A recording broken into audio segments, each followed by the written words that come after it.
일찍이 하나님께서 가나안 족속들을 쫓아내시고 이스라엘에게 가나안 땅을 주신 것은 이스라엘의 공의로움 때문이 아니에요.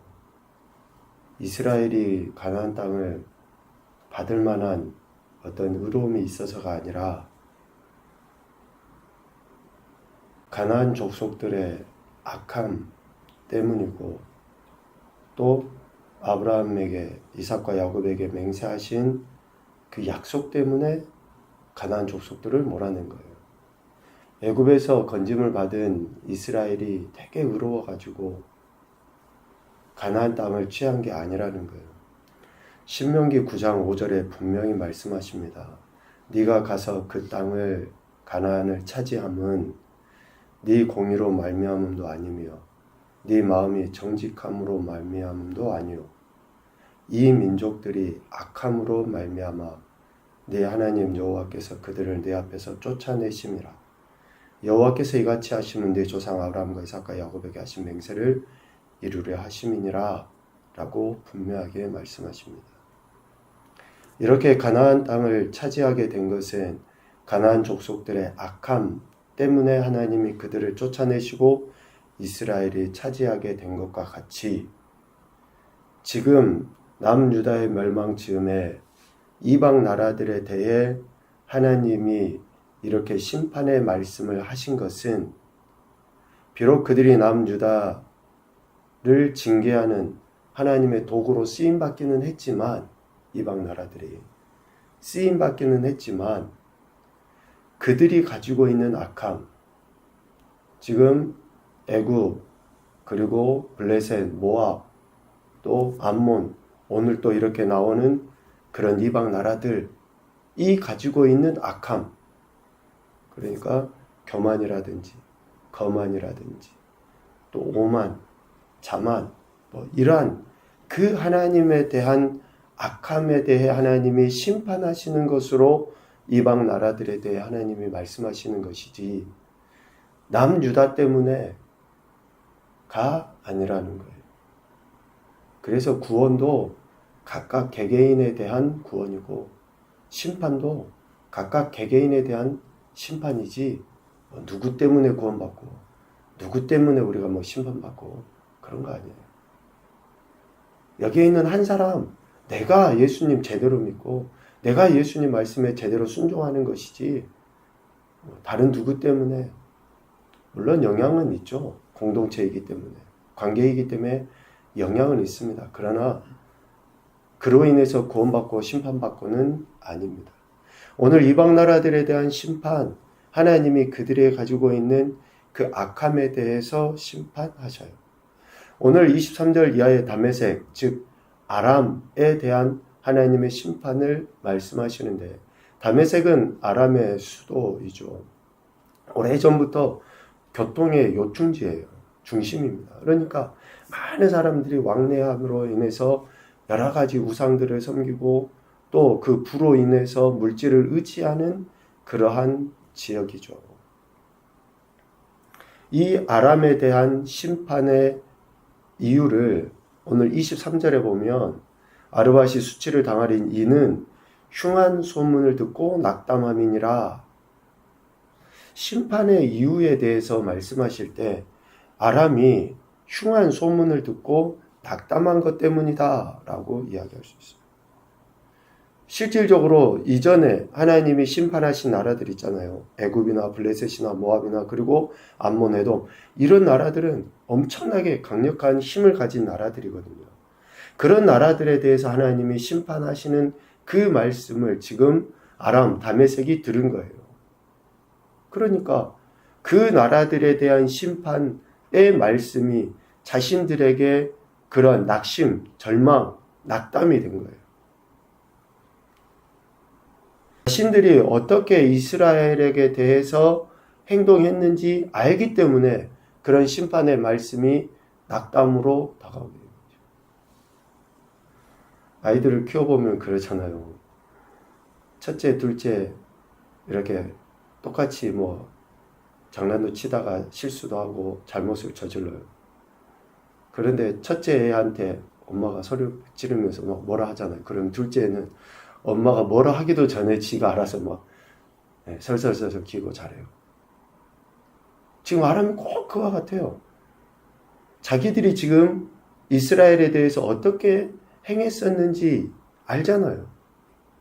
그러니까 그 이스라엘에 행한 것 때문에 애굽에 대해서 또 모압에 대해서 하나님이 심판하신다고 하니까 지레 그 낙담한 거예요. 그러한 소문을 듣고 낙담한 거죠.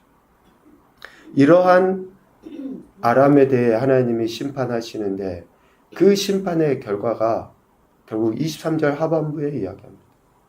바닷가에서 비틀거리며 평안이 없도다. 평안을 상실하게 돼요.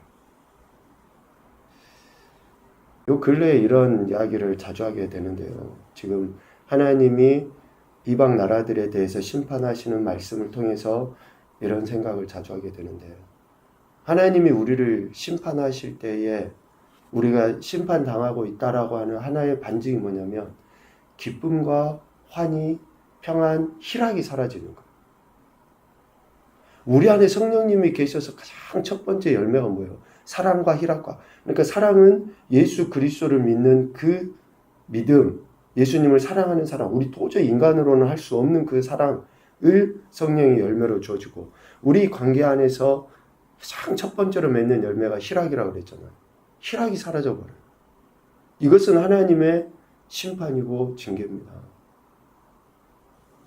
나이가 들어가면서 웃을 일이 없어가지고 얼굴이 굳어서 그렇게 해서 뭐 그런 희락이 사라졌다, 기쁨이 사라졌다가 아니라 정말로 예수님이 주시는 그런 참된 평안, 기쁨이 사라지는 것은 심판이거든요.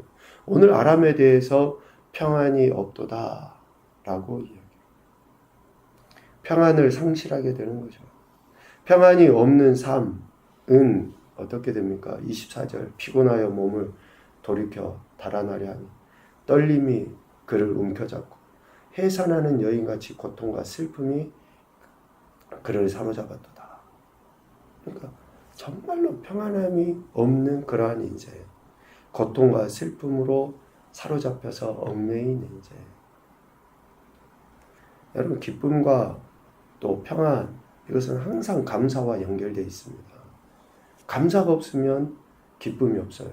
감사가 없으면 평안이 없어요. 지금 아람에 대해 하나님이 평안이 없는 이러한 고통과 슬픔에 사로잡힌 인생이 되게 할 것이다 라고 이야기합니다. 그리고 28절 이하에는 게달과 하솔에 대한 하나님의 심판을 이야기합니다. 28절부터 33절까지 읽어보면 실질적으로 왜 게달과 하솔이 심판을 받아야 하는지 정확한 이유가 기록되어져 있진 않아요. 그런데 하나님이 심판하시는 그 말씀을 보면 왜 저들이 심판을 받을 수밖에 없는지, 얼마나 저들이 하나님 앞에 교만과 오만과 자만함이 있었는지, 왜 하나님이 이렇게까지 저들을 심판하시는지를 알 수 있어요. 그 어느 나라보다도 강력한 하나님의 심판을 게달과 하솔에게 말씀하십니다. 33절에 보면 하솔에 대해서 하나님이 심판하시는 내용이 나오는데, 하솔은 큰 뱀의 거처가 되어 영원히 황폐하리니 거기 사는 사람이나 그 가운데 머물러 사는 사람이 아무도 없게 되리라 라고 하나님이 게달과 하솔에 대해서 심판을 말씀하셔요. 한마디로 이야기하면 큰 뱀의 거처, 사탄의 지배 아래 영원히 있게 할 것이다. 한마디로 이야기하면 내버려 두시면 내버려 두시면. 하나님의 통치가 아니라 사탄 원수 마귀의 통치 가운데 영원토록 있게 하겠다. 이렇게 사탄의 지배 아래 살아가도록 내버려 두실 만큼 그들이 하나님께 대한 악행, 또 하나님이 아닌 세상이나 물질을 의지하며 살았다라는 것을 반증해 보여요. 그럼 우리에게 있어서 가장 큰 심판이 뭡니까? 내버려 두시는 거 아니에요. 하나님이 아닌 세상에 빠져서, 물질에 빠져서, 명예에 빠져서, 그 세상의 유혹에 빠져서 그대로 살아가도록 내버려 둬버린 거예요. 이것과 같은 강력한 심판이 없는데 지금 게달과 하솔에 대해서 하나님이 그렇게 심판하시겠다. 가장 비참한 인생, 가장 비참한 나라가 되게 하시겠다라고 하나님이 말씀하십니다. 우리 각 개개인도 마찬가지예요. 하나님의 내버려 두심을 당하는 것, 그것만큼 불행하고 안타까운 인생은 없습니다. 우리가 예수님 믿는다고 하죠. 그래요. 그 믿음이 실제가 되지 않으면 우리의 감정이나 우리의 상황에 의해서 종교 행위만 하는 것은 가장 불쌍하고 불행한 인생일 수 있어요. 그것 또한 하나님의 내버려 두심일 수 있습니다. 그래서 정말로 영적으로 우리가 성령님이 우리 안에 계신다고 하면 이것부터 먼저 정립이 돼야 돼요. 내가 상황에 이끌려서 살아가는지, 환경에 대로, 감정대로 살아가고 있는지. 그렇지 않으면 오랫동안 신앙생활을 한 이유가, 의미가 뭐가 있습니까? 가장 불행하고 불쌍한 인생이죠. 오늘 게달과 하솔에 대해 하나님이 그러한 심판을 말씀하셔요. 그리고 34절 이하에는 엘람에 대한 하나님의 심판의 말씀을 하십니다. 엘람이 왜 심판을 받을 수밖에 없는가? 35절에 보면 내가 엘람의 힘에 으뜸가는 활을 꺾을 것이다. 힘에 으뜸가는 활을 의지하는 것이 엘람이 심판받을 이유라는 거예요. 자신들의 군사적인 능력을 가지고 바벨론 군대의 선봉에 서서 유다를 고통스럽게 했던 그 엘람에 대해 하나님이 심판하시겠다. 세월 지날수록 의지할 것은 오직 주님밖에 없습니다.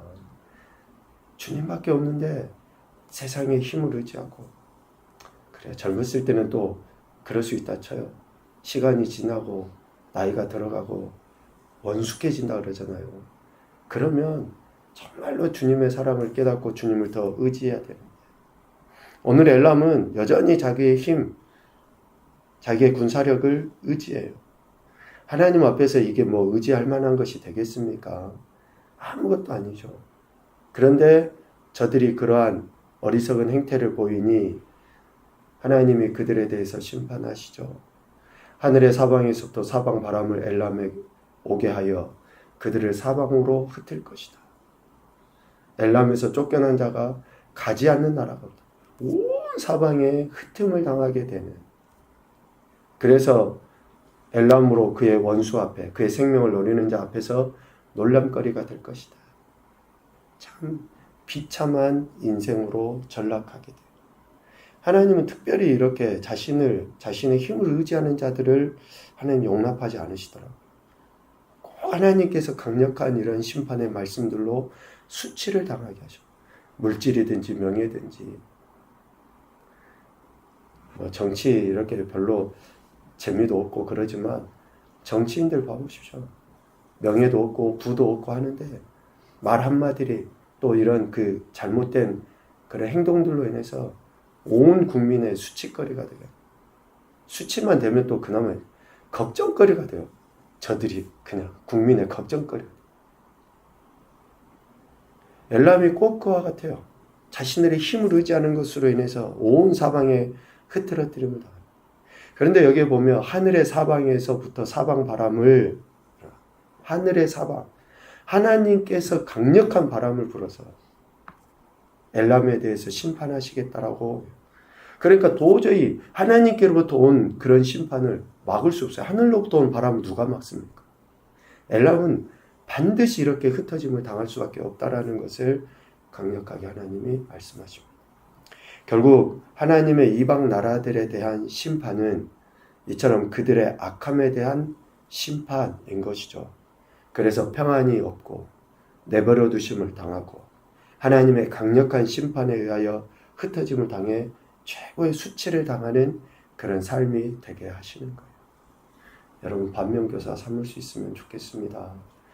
우리 삶에도 혹시 우리가 이런 교만과 오만과 자만과 거만함으로 인해서 하나님의 심판을 받을 수 있거든요.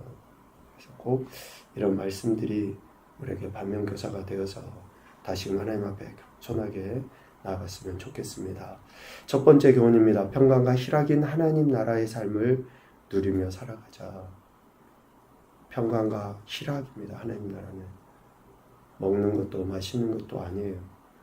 지금 우리가 이 땅에서 잘 먹고 잘 산다고 해서 천국 가는 게 아닙니다. 정말로 성령 안에서 우리 안에 참된 평강이 있는지 희락이 있는지. 두 번째, 하나님의 내버려 두심이 가장 강력한 심판이다. 참 안타깝습니다.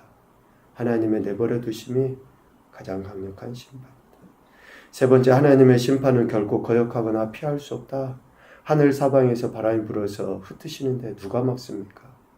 그래서 심판 전에 경고하실 때 속히 듣고 회개하고 돌이키는 것이 상책이에요.